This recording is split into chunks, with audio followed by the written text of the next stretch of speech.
رمضان پیغام رمضان پیغام رمضان۔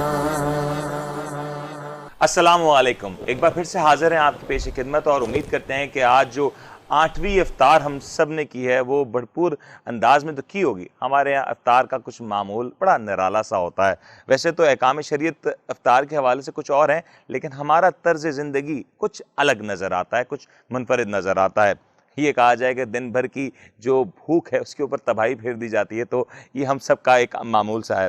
لیکن آج کیونکہ 8 افطار ہے اور امید کرتے ہیں کہ پاکستان کے باہر دنیا بھر میں جو تمام مسلمان ہیں ان رمضانوں سے بھرپور طور پہ مستفید ہو رہے ہوں گے۔ لیکن اس رمضان کا جو اہم مسئلہ ہے، جو آج ہمارے پروگرام کا عنوان بھی ہے اور ہمارے پروگرام کا ویسے نام بھی ہے، جو ہے پیغام رمضان۔ پیغام رمضان کیا ہے، اس بارے میں ہم اپنے پروگرام میں اکثر بات کیا کرتے ہیں۔ 8 روز ہم نے آپ کے ساتھ گزارے اور 8 افطار اب ہو چلی ہیں، ایک عشرہ مکمل ہو چلا ہے، اور بس چند ہی گھڑیاں ہیں کہ پھر یوں سمجھیں کہ رمضان پلک جھپکتے کب عید کی طرف بڑھ جائے گا، اور جو آج سے کچھ دن پہلے رمضان کی تیاری تھی اب وہ عید کی تیاریوں میں تبدیل ہو جائے گی۔ لیکن زندگی کے لیے سب سے اہم بات کیا ہے؟ ہر مہینہ، ہر دن ہمیں کچھ سکھا کے جاتا ہے۔ تو آج رمضان ہمیں کیا سکھا رہا ہے، رمضان کا مطلب کیا ہے، اور یہ کیوں رمضان کو اس انداز میں سیلیبریٹ کیا جاتا ہے، اس کے حوالے سے آج ہم گفتگو کریں گے۔ میرے ساتھ آج پروگرام میں بڑے ہی خوبصورت پیارے مہمان موجود ہیں، اور میں چاہوں گا کہ ایک ایک کر کے ذرا ان سے تعارف کریں اور ان کو آج کے پروگرام میں خوش آمدید کہیں۔ ہمارے ساتھ آج سب سے پہلے جڑے ہیں جناب محترم جاوید صدیقی صاحب، جو کہ ماشاءاللہ سے ایک معروف بزنس کمیونٹی سے تعلق رکھتے ہیں، بزنس مین ہیں، اور پاکستان میں بزنسز کی بات ہوتی ہے خاص طور پہ تو ہمارے لیے رمضان کا مہینہ بڑا امپورٹنٹ ہے، اس اعتبار سے بھی آج کے پروگرام میں بات کریں گے۔ ہمیں ساتھ میں جوائن کریں جناب علامہ محمد ریحان خان قادری صاحب۔ ان سے بھی آج ذرا جانیں گے، کیونکہ جتنے نوجوان یہ ہیں کم عمری میں جو ان کا تجربہ ہے، ان سے ذرا جانیں گے ریحان صاحب سے کہ کیا ہم رمضان کو جس انداز میں مناتے ہیں وہ انداز درست ہے، اور اگر اس میں درستگی بھی ہے تو کہاں پہ بہتری کی گنجائش ہے، کیونکہ بہتری کی گنجائش تو ہر جگہ رہتی ہے۔ ہمارے ساتھ میں ہمارے بہت ہی پیارے، بہت ہی محسن دوست نعت خواں ہمارے ساتھ جناب محمد حافظ حامد رضا نورانی صاحب موجود ہیں، اور میں ان کے بارے میں ہمیشہ ایک ہی بات کہتا ہوں کہ ان کا انداز جتنا خوبصورت اور شائستہ ہے، ان کی مسکراہٹ اتنی ہی پیاری ہے۔ ماشاءاللہ سے اللہ پاک ان کو سدا ہنستا مسکراتا ہوا رکھے۔ اور ہمارے ساتھ 2 اور بڑے پیارے مہمان ہیں ہمارے ساتھ اس پروگرام کو رونق بخشنے کے لیے۔ ہمارے ساتھ آج جڑ رہے ہیں جناب محمد اسماعیل قادری صاحب، بہت ینگ ہیں، بہت پیارے نعت خواں ہیں، اور اتنا دل فریب انداز ہے، اتنا دلکش انداز ہے کہ کبھی کبھار تو یہ گمان ہوتا ہے کہ صرف یہ درود پڑھتے رہیں اور وہ درود سنتے رہیں تو ان کو پڑھنے کا ثواب، ہمیں سننے کا ثواب، اور جو انداز ہے وہ ویسے ہی نرالا ہے۔ ساتھ میں ہمارے ساتھ بڑی پیاری ہماری چھوٹی بہن ملائکہ یوسف موجود ہیں، اور ہماری بہن ہمارے ساتھ آج کی اس پروگرام میں، اس نشریات میں نعت اور حمد باری تعالیٰ ہمیں پڑھ کے سنائیں گی، اور ہم کوشش کریں گے کہ ان سے بھی زیادہ سے زیادہ اس تمام تر صورتحال پہ باتیں اور کلام سن سکیں۔ تو آج کے پروگرام کا آغاز کرنے سے پہلے اور اپنے مہمانوں کی طرف بڑھنے سے پہلے، جیسے کہ ہمارے پروگرام کا موضوع ہے کہ ہم آپ سے کچھ سوالات پوچھتے ہیں، جن کے جوابات آپ ہمارے ان نیچے دیے گئے نمبرز پہ پوچھتے ہیں، جواب دیتے ہیں، اور ہمارے face book page the daily show with Munir Memon کے پیج پہ اس پوسٹ کے نیچے کمنٹس کی صورت میں بھی آپ دے سکتے ہیں۔ تو کل جو ہم نے 4 سوالات پوچھے تھے، آج اس کے بارے میں جواب دے دیتے ہیں، اور پھر اگلے پروگرام کے سوالات آپ سے پوچھیں گے۔ تو پہلے جو ہم نے کل سوالات پوچھے تھے، ذرا اس کی طرف آ جاتے ہیں۔ پہلا سوال جو تھا کہ حرب فجار میں جب حضرت محمد مصطفیٰ صلی اللہ علیہ وسلم کی عمر 20 سال تھی، قریش اور اس کے اتحادیوں کی قیادت کس نے کی؟ تو صحیح جواب ہے حرب بن امیہ۔ اس کے بعد ہم نے دوسرا سوال پوچھا تھا زبور اللہ کی طرف سے کس نبی پر نازل ہوئی؟ اس کا جواب تھا حضرت داؤد علیہ السلام۔ اس کے بعد انجیل اللہ کی طرف سے کس نبی پر نازل ہوئی؟ اس کا جواب تھا حضرت عیسیٰ علیہ السلام۔ اور اس کے بعد جو آخری سوال ہم نے پوچھا تھا، آپ صلی اللہ علیہ وسلم کے کس ساتھی کو سیف اللہ کے لقب سے نوازا گیا تھا؟ یہ بڑا خوبصورت سوال ہے، اور اس کا صحیح جواب ہے حضرت خالد بن ولید. تو یہ 4 سوال تھے جو ہم نے آپ سے کل کے پروگرام میں پوچھے. تو امید کرتے ہیں آپ میں سے زیادہ لوگوں نے ان سوالات کے جوابات دیے ہوں گے. آج کے پروگرام کے سوالات بھی آج کے اس نشست میں آپ سے پوچھیں گے، لیکن میں چاہوں گا کہ میں علامہ صاحب سے گفتگو کا آغاز کروں. علامہ صاحب، اور آپ کو اور آپ تمام تر ساتھیوں کو اس محفل میں خوش آمدید. علامہ صاحب، پیغام رمضان کی ہم بات کرتے ہیں، ہمارے پروگرام کا موضوع بھی ہے، لیکن پیغام رمضان دراصل ہے کیا؟ یہ تو ذرا سمجھا دیں. ہم رمضان کی تیاری کرتے ہیں لیکن ہمیں پتہ ہی نہیں ہوتا کہ رمضان آخر ہے کیا. اعوذ باللہ من الشیطان الرجیم، بسم اللہ الرحمن الرحیم. سب سے پہلے تو میں اللہ تبارک و تعالیٰ کا شکر ادا کرتا ہوں کہ اس نے ہمیں رمضان المبارک کا یہ پہلا عشرہ عطا فرمایا. اللہ تبارک و تعالیٰ ہمیں اس میں کثرت سے عبادت کی توفیق عطا فرمائے. اس کے بعد میں وینس ٹی وی کا اور آپ کی یہ ماشاءاللہ اتنی خوبصورت ٹرانسمیشن کا اور آپ کی پوری ٹیم کا شکریہ ادا کرتا ہوں. اللہ تبارک و تعالیٰ آپ کو اس کا بہترین اجر دنیا اور آخرت میں عطا فرمائے. آپ کے سوال کی طرف آتا ہوں. آپ نے جو سوال پوچھا کہ پیغام رمضان کیا ہے، تو رمضان المبارک جو ہے وہ ہمیں بہت ساری چیزوں کا پیغام دیتا ہے اور اس کے پیغامات بڑے وسیع ہیں. اگر ہم بات کریں اس کی اہمیت کے حوالے سے تو قرآن مجید فرقان حمید ہی میں اللہ تبارک و تعالی نے فرمایا کہ الشہر رمضان الذی انزل فیہ القرآن، کہ یہ رمضان المبارک میں جو ہے وہ اللہ تبارک و تعالی نے اپنی بہترین اور سب کتابوں سے افضل کتاب قرآن مجید کو نازل فرمایا. سبحان اللہ. تو یہ جو عظیم کتاب ہے اس کو اللہ تبارک و تعالی نے اس مہینے میں نازل فرمایا اور اس مہینے کی اہمیت کو بڑھا دیا اس کے اندر جو ہے وہ قرآن پاک نازل فرما کے. سبحان اللہ. یہ بڑی خوبصورت بات ہے. لیکن اگر ایک عام آدمی کے اعتبار سے میں پوچھوں، سوال پوچھتے ہیں کہ رمضان، یہ لفظ رمضان بھی تو نام جو دیا گیا اس ماہ مبارک کو، اس کی بھی تو ایک بڑی اہمیت ہے نا، اس کے بارے میں بتائیں گے. مفتی احمد یار خان نعیمی رحمۃ اللہ علیہ نے اپنی تفسیر کے اندر اس حوالے سے بڑا زبردست جملہ ارشاد فرمایا ہے کہ یہ رمضان جو لفظ ہے یہ اللہ تبارک و تعالیٰ کا جو نام ہے رحمان، یہ اسی ہی کی طرح اللہ تبارک و تعالیٰ کا نام ہے. سبحان اللہ. تو یہ نام اللہ تبارک و تعالیٰ کا ہے، تو لہٰذا اس میں اللہ تبارک و تعالیٰ نے بے پناہ برکتیں اور رحمتیں نازل فرمائی ہیں. جیسا کہ میرے اور آپ کے آقا و مولا صلی اللہ تعالیٰ علیہ وآلہ وسلم کی زبان مبارک سے وہ عظیم الشان جملہ ارشاد ہوا، فرمایا کہ شعبان شہری، کہ شعبان جو ہے وہ میرا مہینہ ہے. لیکن رمضان کے متعلق فرمایا کہ شہر رمضان اللہ، کہ رمضان کا جو مہینہ ہے وہ اللہ تبارک و تعالیٰ کا مہینہ ہے. تو یہ عظمت جو ہے وہ اس کی ویسے ہی بلند ہو جاتی ہے کہ یہ رمضان جو ہے وہ اللہ تبارک و تعالیٰ کی جانب منسوب ہے، اور اس کے اندر جو رحمتیں نازل کی ہیں اور اس کے اوپر جو اللہ تبارک و تعالیٰ نے رحمتیں نازل فرمانے کا بیڑا اٹھایا اور اس کو اپنی طرف منسوب کر کے جو ہے اس کی اہمیتوں کو ویسے ہی بہت بلند کر دیا. کیا بات ہے، اہمیتوں کو بلند کر دیا. اور اس کی اہمیت کے بارے میں میرے خیال سے ہم جتنی بھی گفتگو کریں وہ کم ضرور ہوگی. لیکن جاوید صاحب، آپ کاروباری طبقے سے تعلق رکھتے ہیں اور ماشاءاللہ رمضان میں تو ہم کوشش کرتے ہیں کہ اپنے تمام تر معاملات میں، چاہے رزق حلال کے معاملات ہوں، رہن سہن کے معاملات ہوں، اس میں شرعی اعتبار کو ایک فوقیت دی جائے.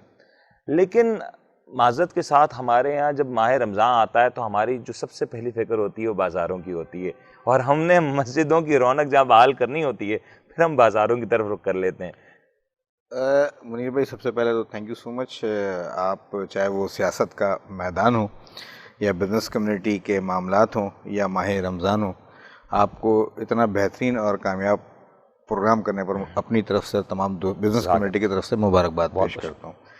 دیکھیں سر، بات یہ ہے کہ رمضان کا کوئی نعم البدل نہیں ہے. دیکھیں اس میں کوئی شک نہیں ہے کہ اللہ تبارک و تعالیٰ قرآن میں ارشاد فرماتے ہیں کہ اور ہم نے زمین پر رزق پیدا کیا اور تم خوب سے خوب تر کی تلاش میں لگے رہو.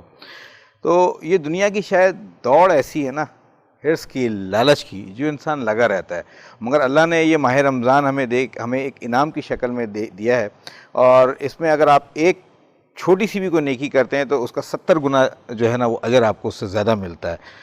تو الحمدللہ بزنس کمیونٹی جو ہے وہ اپنے کاموں کے ساتھ ساتھ سب سے پہلے بحیثیت مسلمان کوشش ہمیں یہی کرنی چاہیے کہ صرف ہم ماہ رمضان کے حوالے سے روزے رمضان کی پابندی نہ کریں، بلکہ ہم پورے سال اس کی پابندی کریں۔ یہ بڑی اہمیت ٹھیک ہے نا، یہ سب سے بڑی اہمیت ہے کہ ہم ماہ رمضان میں تو شاید 5 وقت کے نمازی بن جاتے ہیں اور صفوں میں بھی سب سے پہلی صف میں کھڑے ہو جاتے ہیں، مگر جیسے ہی وہ چاند رات نظر آتی ہے اور اینڈ آف چاند رات جو ہے وہ سب غائب ہو جاتے ہیں۔ معذرت کے ساتھ ہمارے یہاں چاند دکھنے کا انتظار جو عید کا چاند وہ شیطان سے زیادہ کبھی کبھار لوگوں کو نظر آتا ہے، لیکن علامہ صاحب یہ جس طریقے سے جاوید صاحب فرماتے ہیں کہ رمضان کی اہمیت تو بہت ہے، ہمارے یہاں ایک طبقہ ہے یا ایک لوگ یہ سوچتے ہیں کہ رمضان تو بس جو صبح شروع ہوا افطار سے شروع ہوا اور سحر پہ شروع ہوا اور افطار پہ ختم ہو گیا، افطار کے بعد پھر لوگ کاہلی میں چلے جاتے ہیں، پھر معمولات کو تھوڑا سا نگلیکٹ کر دیتے ہیں، یہ کیا وجہ ہے؟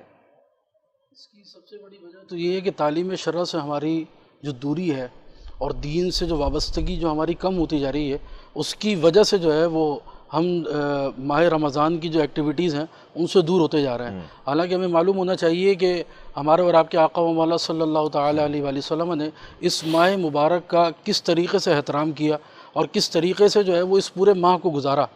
آپ صرف اسی ہی بات سے اندازہ لگا سکتے ہیں کہ اس ماہ کے اندر جو ہے وہ شیاطین کو قید کر دیا جاتا ہے اور اللہ تبارک و تعالیٰ جنت کے دروازوں کو کھول لیتا ہے۔ لیکن اس نفس کے شیطان کو کیا کریں، شیاطین تو قید ہو جاتے ہیں، نفس تو یہ اپنے ساتھ جڑی ہے نا، نفس جو جڑا ہوا ہے اس کے لیے تو بہترین طریقہ کار یہ ہے کہ حضور علیہ الصلوۃ والسلام کی احادیث میں جو وعیدات موجود ہیں ان کی طرف جو ہے وہ نظر کرنی چاہیے کہ اس مہینے کے اندر بھی جو ہے وہ اگر کوئی اپنی بخشش نہیں کروا سکا تو وہ اپنے ایمان کی فکر کرے، وہ اپنے ایمان کی فکر کرے کہ اس کے ایمان کے اندر خرابیاں ہیں۔ تو ان وعیدات کی طرف توجہ کرنی چاہیے کہ ماہ سیام آیا اور کوئی اپنی مغفرت بھی نہ کرا سکا تو حضور علیہ الصلوۃ والسلام کی یہ فرمان جو ہے وہ بڑا عظیم فرمان ہے کہ اس کو اپنے ایمان کی فکر کرنی چاہیے کہ اس کے ایمان کے اندر خامیاں ہیں اور ان خامیوں کو تلاش کرنا چاہیے۔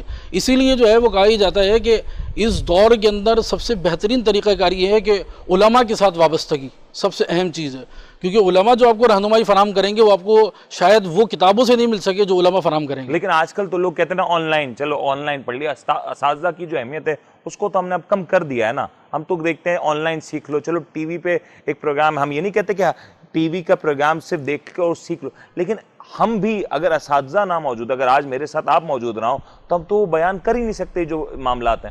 دیکھیے یہی وجوہات ہیں کہ کیونکہ نیٹ اب ایک ایسی چیز ہے کہ جسے ہم کہتے ہیں مفتی گوگل، اس پر معاملات یہ ہیں گے کہ وہاں تو ہر قسم کا کانٹینٹ موجود ہے اور کچھ صحیح العقیدہ لوگوں کا بھی موجود ہے اور کچھ ایسے افراد کا بھی موجود ہے کہ جن کا اگر ہم کانٹینٹ پڑھیں گے تو ہمارے ایمان جو ہے وہ ڈاماڈول ہو سکتا ہے۔ تو سب سے پہلی چیز تو یہ ہے کہ اپنے علماء سے ہمیں جو ہے وہ رابطے مضبوط کرنے چاہیے اور کوئی بھی کانٹینٹ لینے سے پہلے، پڑھنے سے پہلے ان سے رہنمائی لیں کہ کیا ہم یہ ویب سائٹ لے رہے ہیں یا ویب سائٹ سے جو ہے وہ تعلق ہم نے جوڑ رکھا ہے، اس کا کانٹینٹ ہمیں زیادہ پسند آتا ہے، کیا یہ بالکل اسلامی تعلیمات کے عین مطابق ہے یا نہیں، تب جو ہے وہ کہیں جا کر ہمارے ایمان کی محافظت ہو سکتی ہے، ورنہ قوی اندیشہ یہ ہے کہ ہم اپنے ایمانوں سے ہاتھ دھو بیٹھیں گے۔ یہ بات بالکل ٹھیک ہے، اور اس لیے کہا بھی جاتا ہے کہ بھلائی کرو چاہے جتنی ہو سکے، چھوٹی سے چھوٹی نیکی ہے اس طرف ضرور مائل ہو، لیکن جب گناہ کرنے کی بات ہوتی ہے تو چھوٹے سے چھوٹا جو گناہ ہوتا ہے نا اس سے ضرور بچنا چاہیے، کیونکہ جو گناہ ہے اس کی لذت اتنی رکھی گئی ہے، شیطان کی طرف سے بھی اس میں ایک کشش ہے کہ آپ پھر کب اس کی طرف اور راغب ہو جائیں اور مائل ہو جائیں وہ آپ کو پتہ نہیں چلتا۔ لیکن بریک پہ جانے کا وقت ہو رہا ہے، لیکن بریک پہ جانے سے پہلے میں چاہوں گا حافظ حامد رضا نورانی صاحب، رمضان کا یہ موقع ہے، 8ویں افطار ہم نے کر لی ہے، 9ویں افطار سے پہلے کوئی ایسا کلام ہی سنا دیں کہ ہمارے جو جذبات ہیں اس میں کچھ اور شدت سی پیدا ہو جائے، کچھ اضافہ سا ہو جائے۔ بہت خوبصورت کلام پیش کر رہا ہوں۔ اس کرم کا کروں شکر کیسے ادا، اس کرم کا کروں شکر کیسے ادا، جو کرم مجھ پہ میرے نبی کر دیا، میں سجاتا تھا سرکار کی محفلیں، میں سجاتا تھا سرکار کی محفلیں، مجھ کو ہر غم سے رب نے بری کر دیا، اس کرم کا کروں شکر کیسے ادا، اس کرم کا کروں شکر کیسے ادا۔ لمحہ لمحہ ہے مجھ پر نبی کی عطا، لمحہ لمحہ ہے مجھ پر نبی کی عطا، دوستوں اور مانگوں میں مولا سے کیا، دوستوں اور مانگوں میں مولا سے کیا، کیا یہ کم ہے کہ میرے خدا نے مجھے، کیا یہ کم ہے کہ میرے خدا نے مجھے اپنے محبوب کا امتی کر دیا، اس کرم کا کروں شکر کیسے ادا، جو بھی آیا ہے محفل میں سرکار کی، جو بھی آیا ہے محفل میں سرکار کی، حاضری مل گئی اس کو دربار کے، کوئی صدیق فاروق عثمان ہوئے اور کسی کو نبی نے علی کر دیا، اس کرم کا کروں شکر کیسے ادا، اس کرم کا کروں شکر کیسے ادا، جو کرم مجھ پہ میرے نبی کر دیا، میں سجاتا تھا سرکار کی محفلیں، مجھ کو ہر غم سے رب نے بری کر دیا، اس کرم کا کروں شکر کیسے ادا۔ سبحان اللہ، کیا بات ہے، ہم نہ عمر ہوئے نہ علی ہوئے، لیکن ہمارا یہ کمال نہیں، لیکن یہ خوش قسمتی ہے کہ ہم امتی ہو گئے، اور امتی ہونا اس سے بڑا کیا اعزاز ہو سکتا ہے، کیونکہ ہمارے پیارے آقا صلی اللہ علیہ وسلم نے کہا کہ جب وہ لوگ تو خوش قسمت یقینی ہیں جنہوں نے ہمارے پیارے آقا صلی اللہ علیہ وسلم کے ساتھ وقت گزارا، ان کا چہرہ مبارک دیکھا، ان کا ساتھ دیکھا، ان کے ساتھ اٹھے بیٹھے، ان کے ساتھ جنگوں میں شریک ہوئے، لیکن ہم شاید اس لحاظ سے کچھ الگ ہو سکتے ہیں کہ ہم نے دیکھا نہیں، لیکن ان دل کی آنکھوں نے ہر لمحہ انہیں اپنی نگاہوں کے سامنے پایا۔ روضہ رسول پہ ہر بار جب حاضری ہوتی ہے تو یہ تمنا اور یہ امید اور یہ گمان ہوتا ہے کہ ہم ہمارے پیارے آقا صلی اللہ علیہ وسلم کے سامنے موجود ہیں اور ان کو اپنے دل سے ادب کے ساتھ سلام پیش کرتے ہیں۔ تو آج کا سوال، پہلا سوال میں آپ کے نظر کر دیتا ہوں تاکہ اس کے بعد ہم وقفے کی طرف بڑھ سکیں۔ آج کا جو پہلا سوال ہے وہ ہے کہ آپ صلی اللہ علیہ وسلم کے کس ساتھی کو اسد اللہ کے لقب سے نوازا گیا؟ میں سوال دہرا دیتا ہوں، آپ صلی اللہ علیہ وسلم کے کس ساتھی کو اسد اللہ کے لقب سے نوازا گیا؟ آپشنز ہیں حضرت عمر فاروق، حضرت حمزہ بن عبد المطلب، حضرت علی المرتضیٰ، حضرت خالد بن ولید۔ نمبر دیے گئے ہیں، اس کے اوپر آپ واٹس ایپ بھی کر سکتے ہیں، اور پھر ہمارا جو فیس بک پیج ہے the daily show with Munir Memon, اس میں کمنٹس میں جا کے نیچے اس کا سوال کا صحیح جواب بھی دے سکتے ہیں۔ ایک پروگرام میں وقفے کا وقت ہے، وقفہ لیں گے تو پھر ہم وقفے کے بعد جب لوٹیں گے تو علامہ صاحب سے یہ ذرا جانیں گے کہ ہماری رمضان کے بعد کی تیاری اور رمضان سے پہلے کی تیاری کیوں اتنی فرق پڑ جاتی ہے۔ رمضان کا ہم ویلکم جو خوش آمدید تو بڑے گرم جوشی کے ساتھ کرتے ہیں، لیکن رمضان جیسے جیسے آگے بڑھتا ہے ہمارے جذبات کچھ ٹھنڈے پڑ جاتے ہیں۔ ایک پروگرام میں وقفہ شامل کرتے ہیں، وقفے کے بعد حاضر ہوتے ہیں۔ پیغام رمضان، پیغام رمضان، ہو کرم سرکار اب تو ہو گئے غم بے شمار، ہو کرم سرکار اب تو ہو گئے غم بے شمار، جانو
خانہ پروردگار یاد آتا ہے طواف خانہ پروردگار اور لپٹنا مل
جو کلام اسماعیل قادری صاحب نے سنایا ہے اس سن کے یقیناً آنکھیں اشک بار ہو چکی ہیں، کیونکہ پچھلا 1 سے 2 سال کا جو عرصہ جو اس نعت کے کلام میں جو اشعار ہیں ملتزم سے لپٹنا، وہ جو رمضان میں مکہ مدینہ کی زیارت، وہ یقینی طور پہ تمام تر مسلمانوں نے شدید اس کو محسوس کیا کہ وہ اس کی کمی رہی ہے. اور جب ہم اس حوالے سے بات کرتے ہیں نا تو یہ معاملات نظر آتے ہیں کہ شاید صورتحال اب کہیں رب روٹھا ہوا تھا، اس کو منانے کا وقت ہے، اور منانے کے لیے ماہ رمضان سے بہتر کیا ہی موقع ہوگا. لیکن علامہ صاحب، رب کو منانے کے لیے تیاری کا ہونا بڑا ضروری ہے. یہ تیاری جب ہماری ہوتی ہے تو شروع میں، جس سے کہ ہم بات کر رہے تھے، شروع میں جذبہ بڑا زبردست ہے، لیکن جب یہ 6-8 روزے یا یہ کہیں کہ جب 5 روزہ یا 6 روزہ تراویح جب مکمل ہو جاتی ہے نا تو ہمارے معاملات پھر دوسری طرف بڑھنے لگتے ہیں. ہم کہتے ہیں چلو اب تھوڑا زندگی کے دوسرے معاملات کو بھی تو دیکھیں. کیا ایسا کیا جائے کہ یہ جو جذبہ ہے نا، اب اس کی جو آگ جلی ہے، اب یہ جو دیپ جلا ہے، یہ بجھنے نہ پائے؟ اس کے لیے تو بہترین طریقہ کار تو یہ ہے کہ رمضان المبارک کے جو انعامات اللہ تبارک و تعالی نے اس ماہ میں رکھے ہیں اس کی طرف جو ہے وہ خاص طور پر توجہ کرنی چاہیے. جیسے کہ آپ نے خود فرمایا کہ لوگ آغاز کے اندر تو بڑی اس کی اہمیتوں کی طرف توجہ کرتے ہیں، اس سے محبت کا اظہار کرتے ہیں، اس میں روزے رکھنا ہے، لیکن جیسے جیسے وقت گزرتا ہے اور رمضان کا آخر آتا ہے تو وہ جو ہے وہ ان چیزوں کو چھوڑنے لگتے ہیں. حالانکہ جس طریقے سے مزدور ہے، جب مزدور جو ہے وہ دن بھر کام کرتا ہے، اس کو روزی ملتی ہے، تو رمضان المبارک کا معاملہ تو یہی ہے کہ جب پورے رمضان بندہ روزے رکھتا ہے، قیام اللیل کرتا ہے، تلاوت قرآن کرتا ہے، تو اس کی برکتوں سے اللہ تبارک و تعالی نے ایک رات اس رات کے اندر رکھی ہے، جس کے بارے میں اس کی فضیلت یہ آئی ہے کہ اللہ تبارک و تعالی نے یہ رات جو ہے وہ یہ رات رمضان کے بالکل آخر میں رکھی ہے. اور یہ اسی لیے رکھی ہے کہ جس طریقے سے مزدور کو جب مزدوری ملتی ہے، جو خوشی اس کو محسوس ہوتی ہے، اللہ تبارک و تعالی رمضان کی اس آخری رات میں، یعنی جو چاند رات کی رات ہے جو ہم بازاروں میں گزارتے ہیں، اللہ کے رسول صلی اللہ علیہ وسلم نے فرمایا اس رات میں اللہ تعالیٰ نے اتنے انعامات رکھے ہیں کہ جو روزے پورے رمضان رکھتا ہے اس کو اللہ تبارک و تعالیٰ اس رات کو وہ اجر عطا فرماتا ہے. اور اگر وہ اس اجر کو محسوس کر لے تو وہ یہ گمان کرے، یہ اللہ تعالیٰ سے دعا کرے کہ پورے سال اللہ تبارک و تعالیٰ اس کو رمضان عطا فرما دے. سبحان اللہ، سبحان اللہ. لیکن علامہ صاحب، آپ نے گمان کی بات کی نا، ہمارے یہاں کچھ لوگ کہتے ہیں میں نے روزہ رکھا نہ جانے قبول ہوا نہیں ہوا، میری عبادت تھی رمضان کی نہ جانے قبول ہوئی نہ ہوئی، اس طرح کی گمان کو، اس طرح کی غلط فہمی کو کیسے دور کیا جائے؟ دیکھیں اس کے لیے یہ بات ہمیشہ یاد رکھنی چاہیے ہمیں کہ اللہ تبارک و تعالیٰ نے جو دین ہم پر نازل کیا ہے وہ یقینی اور قطعی ہے. جیسے مثال کے طور پر قرآن مجید فرقان حمید کے حکم ہی نہیں بلکہ ہر ایک حرف پر ہمیں ایمان لانا ضروری ہے. ایسا نہیں کہ ہم جو ہے وہ اس کی چند چیزوں پر ایمان لائیں اور چند چیزوں پر ایمان نہ لائیں. یہ جو ہے وہ بہت ضروری ہے اور ہمارے ایمان کا حصہ ہے کہ اگر کسی نے کہا کہ مجھے شک ہے کیونکہ الف لام میم یا یہ جو حروف مقطعات ہیں ان کے چونکہ معنی نہیں لکھے ہوئے تو یہ معاذ اللہ کو یہ کہتے کہ یہ قرآن کا حصہ نہیں ہے. اگر ایسا کسی نے کہا تو وہ دار اسلام سے خارج ہو جائے گا. تو یہ جو ہے وہ توجہ کرنے کی ضرورت ہے کہ دین جو ہے وہ ہمارا قطعی ہے اور اس کے پورے دین کے اوپر عمل کرنا اور اس کے اوپر جو ہے وہ ہمیں عمل کرنا یہ بہت ضروری ہے. اور دین سے مراد یہ ہے آج ہمارے ہاں مسئلہ یہ ہے کہ دین کے اندر فروعات یعنی اپنی بھی بہت ساری چیزیں شامل کر دی گئیں اور اس کو جو ہے وہ ایسی اہمیت دے دی گئی جیسے کہ یہ دین کا حصہ ہے، حالانکہ وہ دین کا حصہ نہیں کریں گے تو ثواب نہیں کریں گے. مطلب علامہ صاحب اگر یہ کہا جائے کہ ہم نے کچھ نفلی معاملات کو جس کے بارے میں کچھ صحیح اور کچھ ضعیف احادیث ہیں جی بالکل ان کے اوپر اپنی ترجیحات کو بڑھا دیا اور جو صحیح فرائض تھے اس کو ہم نے بھلا دیا. یوں ہی ہو گیا ہے. ہم نے جو اصل دین تھا یعنی کہ آپ یوں سمجھیے کہ عقائد کا جاننا ہمارے لیے بہت ضروری ہے لیکن ہم عقیدوں کی طرف توجہ نہیں کرتے، ہم لگ جاتے ہیں فروعی مسائل کے اوپر. یعنی کسی نے جو ہے وہ فلاں کام کیا تو ہم کہتے ہیں کہ یہ مسلمان نہیں رہا. جیسے کہ ہم چھوٹی سی ایک مثال دیتے تھے، جب ہم بچپن کے اندر چھوٹے ہوتے ہیں اور ہم اسی سے میں کہتا ہوں کہ یہ بنوان چڑھتی ہے ہماری یہ ذوف اعتقادی. کسی نے پانی نہیں پلایا آج بھی ہمارے یہاں بچے یہ کہتے ہیں کہ یہ کافر ہو گیا. ویسے ہمارے یہاں سیاست کے کھیلوں میں بھی ایسے ہی ہوتا ہے کچھ ہمارے اس طرح کا معمول سا ہے نا. یہ جاوید بھائی آپ کو بتائے گی اچھے طریقے سے. بات تو سچ ہے مگر بات رسوائی کی. لیکن جاوید بھائی یہ ویسے جو بات کریں علامہ صاحب کہ ہم چھوٹی چھوٹی باتوں پہ بدگماں ہو جاتے ہیں، ہم فتوے جاری کر دیتے ہیں، ہم یہ کہہ دیتے کہ وہ ایسا کیا، یہ کس روش پہ ہم آگے بڑھ رہے ہیں؟ دیکھیں یہ نگیٹو تھاٹ ہے. میں آپ کو بتاؤں کہ شیطان جو ہے نا وہ اللہ کے سب سے نزدیک تھا، قریب تھا. آپ میری بات سمجھیں. مگر اس نے ایک اللہ کا حکم نہیں مانا، وہ اس کو راندہ درگاہ بنا دیا گیا. ٹھیک ہے. تو بات یہ ہوتا ہے ہم کون ہوتے ہیں سر کسی کے بارے میں کہنے والے کہ یہ اچھا یا برا ہے. بات یہ ہے کہ اللہ دیکھتا ہے اخلاص، اللہ تبارک و تعالیٰ دیکھتے ہیں نیک نیتی، اللہ تبارک و تعالیٰ یہ دیکھتے ہیں کہ اس کے دل میں نیت کیا ہے.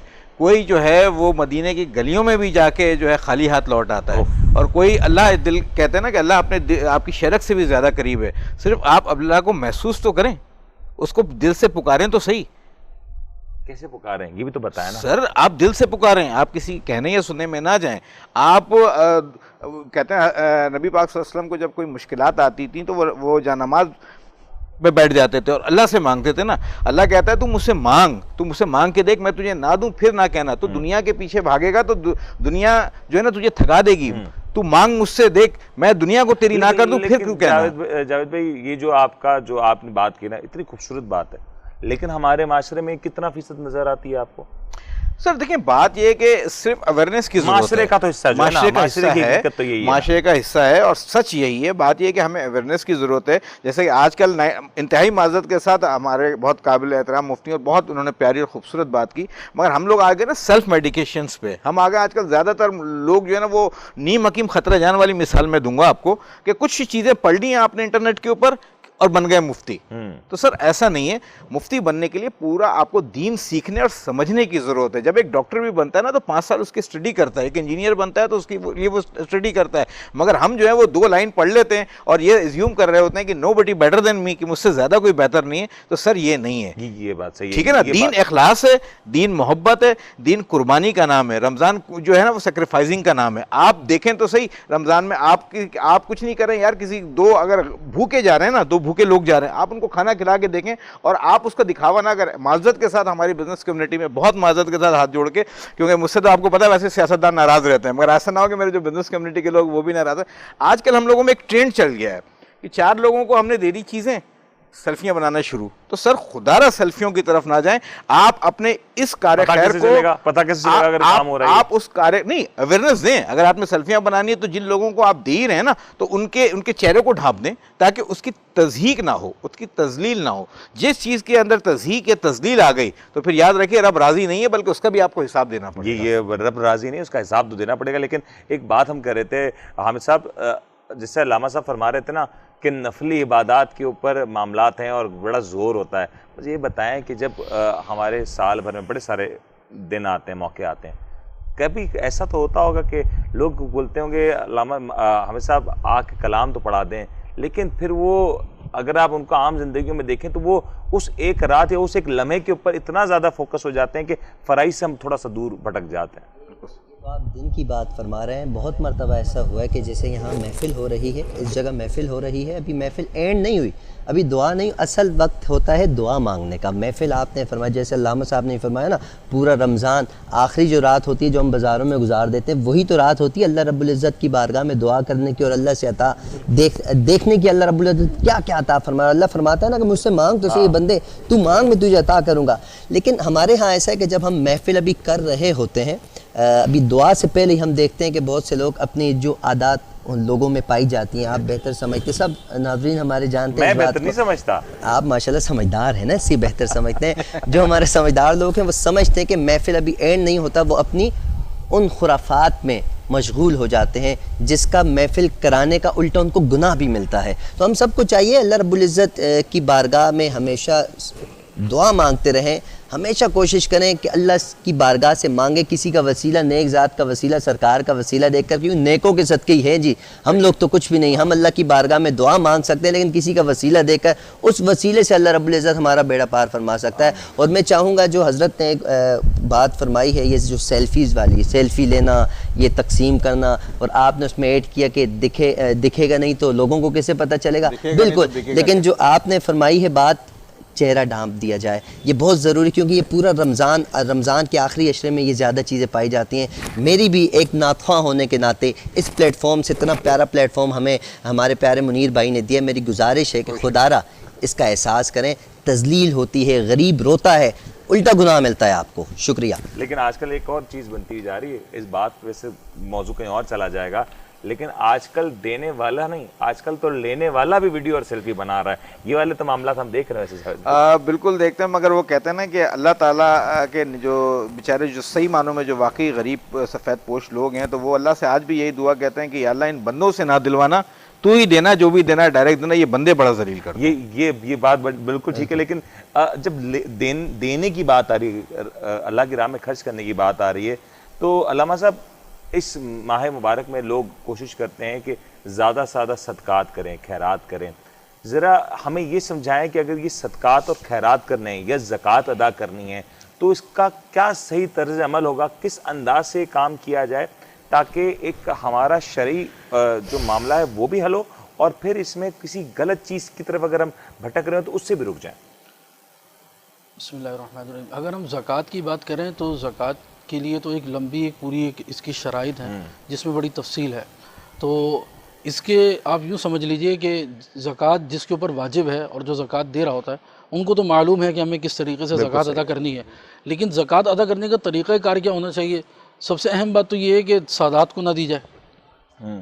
جو حضور علیہ الصلوۃ والسلام کے شجرہ نسب سے لوگ آ رہے ہیں ان کو جو ہے وہ زکوٰۃ نہیں دی جائے, کہ حضور علیہ الصلوۃ والسلام نے انہیں زکوٰۃ دینے سے منع فرمایا. دوسری اہم چیز جو ہے وہ یہاں پر یہ ہے کہ جب زکوٰۃ یا کوئی بھی فنڈز یا کوئی بھی نیکی کا کام آپ کر رہے ہیں تو معاملہ یہ ہو کہ اس میں ریاکاری شامل نہ ہو, کیونکہ اللہ کے رسول صلی اللہ علیہ وآلہ وسلم نے فرمایا کہ میں تمہیں جو ہے وہ شرک میں مبتلا نہیں پاتا, میں اپنی امت کو جو ہے وہ شرک میں مبتلا نہیں پاتا, لیکن میں اپنی امت سے یہ خوف کرتا ہوں کہ وہ شرک اصغر میں مبتلا ہو جائے گی.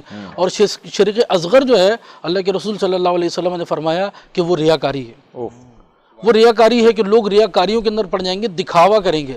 آج ہمارے یہاں معاملہ یہ ہو گیا ہے کہ بڑی معذرت کے ساتھ ہم نیکیاں کر رہے ہیں, بہت سارے ادارے جو ہے وہ فنڈز اکٹھے کرتے ہیں اور لوگوں کی مدد کرتے ہیں, لیکن وہ یہ چاہتے ہیں کہ ہمیں اور فنڈز ملے, اور فنڈز ملنے کا طریقہ کار یہ ہوتا ہے کہ جب تک سامنے والوں کو, دینے والوں کو نظر نہیں آئے گا کہ یہ ملی ہے کسی کو, تو وہ نہیں دیں گے. حالانکہ بالکل، حالانکہ ہونا یہ چاہیے کہ جو دینے والے ہیں ان کو بھی اعتبار ہونا چاہیے، یا کوئی عہد و پیما ہونا چاہیے تحریری طور پر، تاکہ ان کو یقین ہو جائے. لیکن یہ جو ہمارے یہاں نکل پڑا طریقہ کار کہ اس کی باقاعدہ ویڈیوز بنانا، یہ کرنا، اس سے یہ تجلیز ہے. اللہ کے رسول صلی اللہ علیہ وسلم نے فرمایا، متفق علیہ حدیث ہے. متفق علیہ کا مطلب یہ ہے کہ بخاری اور مسلم دونوں نے اس حدیث مبارکہ کو روایت کیا. اللہ کے رسول صلی اللہ علیہ وسلم نے فرمایا کہ اللہ تبارک و تعالی جو ہے اس بات کو پسند فرماتا ہے کہ جب تم کوئی نیکی کرو تو تمہارے دوسرے ہاتھ کو بھی پتہ نہ چلے.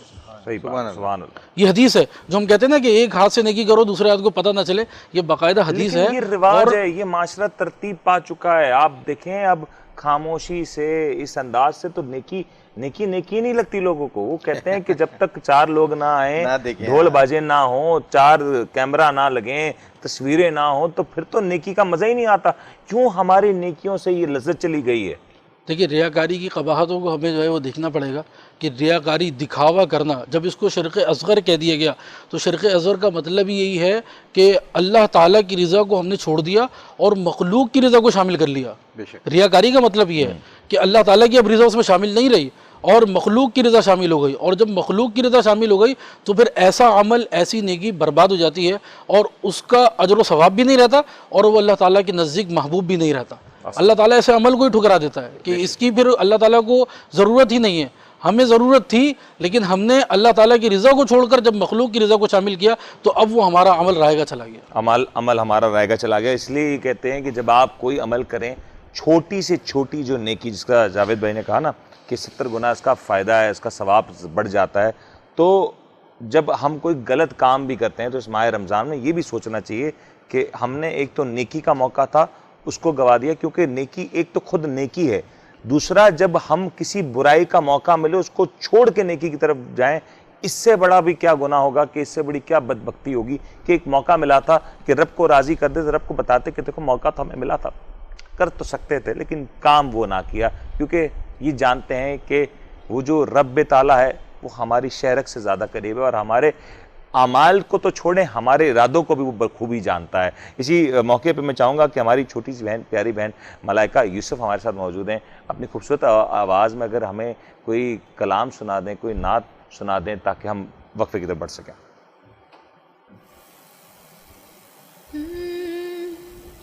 کوئی سلیقہ نہ آرزو کا،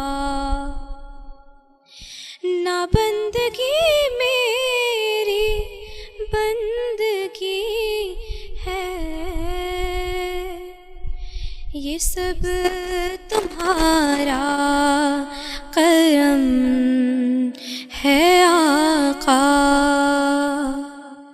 کی بات اب تک بنی ہوئی ہے، یہ سب تمہارا کرم ہے آقا. کسی کا احسان کیوں اٹھائے،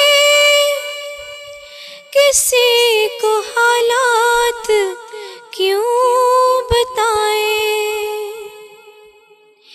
کسی کا احسان کیوں اٹھائے، کسی کو حالات کیوں بتائیں، تم ہی سے مانگیں گے تم ہی دو گے، تمہارے در سے ہی لال کی ہے،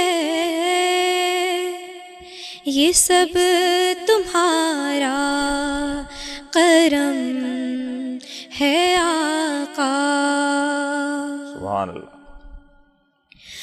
عمل کے میرے اساس کیا ہے، بجز ندامت کے پاس کیا ہے، عمل کے میرے اساس کیا ہے، بجز ندامت کے پاس کیا ہے، تم ہی سے مانگیں گے